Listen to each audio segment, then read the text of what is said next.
ठीक है जी। सो ये हमारे पास जो है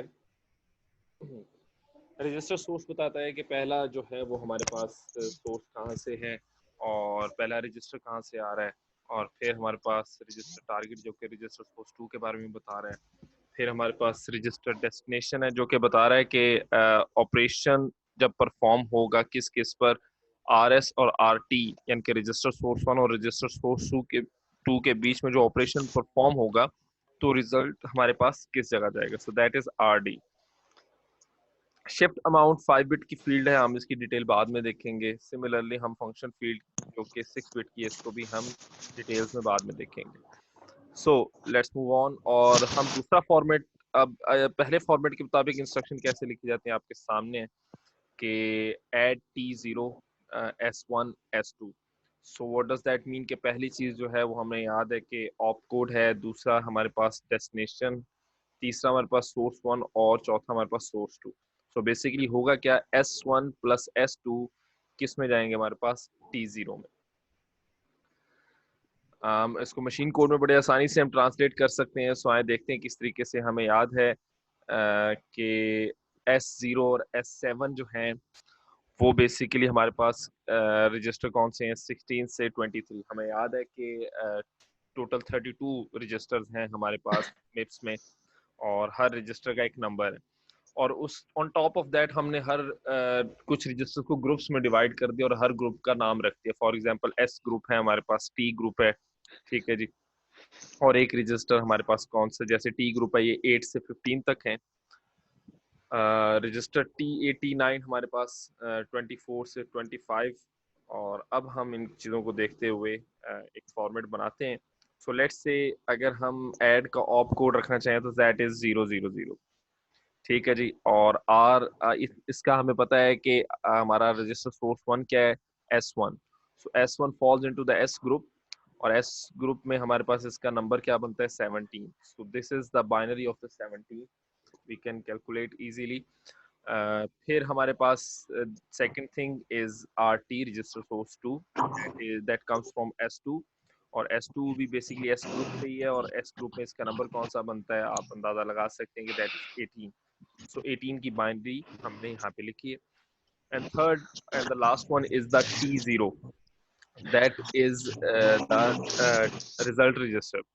ओके जी। सो रिजल्ट में हमारे पास क्या है कि जो भी आप ऐड कर रहे हैं, ठीक है जी, वो किस में जा रहा है, T0 में जा रहा है। सो T0 बेसिकली किस ग्रुप से बिलोंग करता है, दैट इज टी ग्रुप, और उसमें इसका नंबर क्या बनता है, 8। So that is 8। Shift amount को हमने 0 रखा है और फंक्शन कोड को हमने 1000 का है। याद कीजिए हमने लास्ट लेक्चर में एक डिस्कशन की थी जिसमें हमने कहा था कि आर टाइप की जितनी भी इंस्ट्रक्शंस है सबका ऑप कोड 000 होगा। और डिफरेंशिएट कैसे होगा, फॉर एग्जांपल सब्ट्रैक्ट और ऐड, दोनों का ऑप कोड आपके पास 000 होगा, लेकिन दोनों का फंक्शन कोड डिफरेंट होगा। जहां देख सकते हैं कि ऐड का फंक्शन कोड 1 पेंटा जीरोस है, दैट बिकम्स 32। ठीक है जी। अब हम क्या तमाम इंस्ट्रक्शंस एक जैसी हैं हमारे पास, नहीं, तमाम इंस्ट्रक्शंस एक जैसी नहीं है। जैसा कि लोड वर्ड इंस्ट्रक्शन है, इस इंस्ट्रक्शन में और प्रीवियस इंस्ट्रक्शन में क्या डिफरेंस है आप देख सकते हैं। प्रीवियस इंस्ट्रक्शन में 3 रजिस्टर्स थे हमारे पास, और इस इंस्ट्रक्शन में हमारे पास 2 रजिस्टर्स हैं।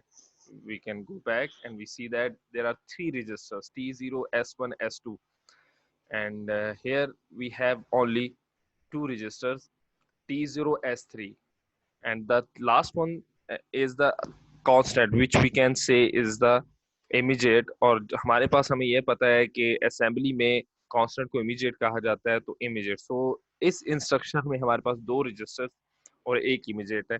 और इस तरह के फॉर्मेट को हमने क्या कहा था, हमने इसको कहा था आई फॉर्मेट। हमने डिस्कशन में ये बात भी कही थी कि ये जो 32 है इसको हम 5 बिट से रिप्रेजेंट कर सकते हैं लेकिन बहुत छोटा कांस्टेंट हो जाएगा। सो दैट्स वाई हमने एक नया इसका जो है वो एक डिजाइन प्रिंसिपल पढ़ा था जो कहता था good design demands good compromises. हमें यहाँ पे कॉम्प्रोमाइज करना पड़ेगा, हमें अपना इंस्ट्रक्शन फॉर्मेट चेंज करना पड़ेगा। पहले इंस्ट्रक्शन फॉर्मेट क्या है, लेट्स गो बैक और पहले इंस्ट्रक्शन फॉर्मेट को देखते हैं। तो पहले इंस्ट्रक्शन फॉर्मेट को अगर आप देखें तो जी, पहले इंस्ट्रक्शन फॉर्मेट में आप देखें तो आपके पास ऑप कोड है, रजिस्टर सोर्स है, रजिस्टर टारगेट है, सॉरी, ठीक है जी, ऑप कोड है, रजिस्टर सोर्स है, रजिस्टर टारगेट है, रजिस्टर डेस्टिनेशन है, शिफ्ट अमाउंट ऑफ फंक्शन है। ये एक खास किस्म की इंस्ट्रक्शंस पे चल सकता है जो कि हमारे पास आर फॉर्मेट की इंस्ट्रक्शंस है। जब हम जाते हैं इस तरह की इंस्ट्रक्शंस में जहाँ पे हमारे पास दो रजिस्टर और एक इमेजेट है, तब हमारे पास कोई सूरत नहीं रहती कि हम जो है वो इस फॉर्मेट को यूज कर सके जो हमने पहले बनाया। सो व्हाट डज दैट मीन कि यहाँ पे हमें कॉम्प्रोमाइज करना पड़ेगा, हमें इंस्ट्रक्शन के फॉर्मेट को चेंज करना पड़ेगा। सो हमने एक नया फॉर्मेट जो है इंट्रोड्यूस किया था, that was I format. I